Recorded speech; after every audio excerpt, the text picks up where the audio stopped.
un numéro sur la robotisation.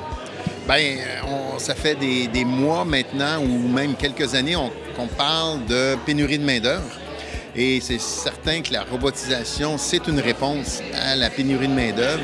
Et je dis souvent, depuis que je suis arrivé à Québec, c'est une ville ou une région où est concentrée une multitude d'entreprises extrêmement créatives. Et il y en a plusieurs, avons-nous remarqué, qui se sont lancés dans la robotisation. On aurait pu penser à Simons également, là, qui a bâti une usine extraordinaire et tout ça.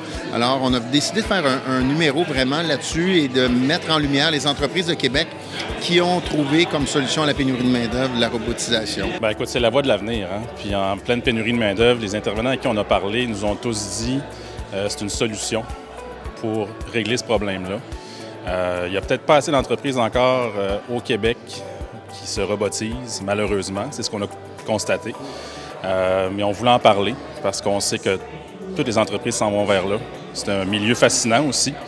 Donc, on jugeait que pour notre deuxième numéro du Soleil à faire, c'était vraiment important d'aller de ce côté-là.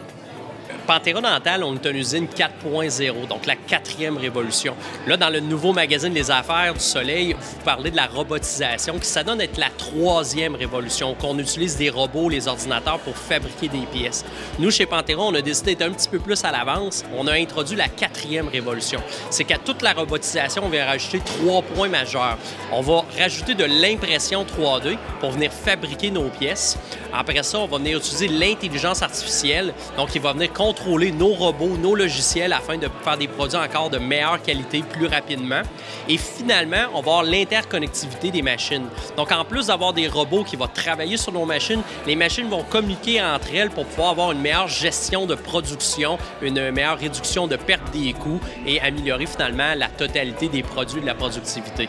Donc, c'est très intéressant et c'est vers là que le futur s'en va.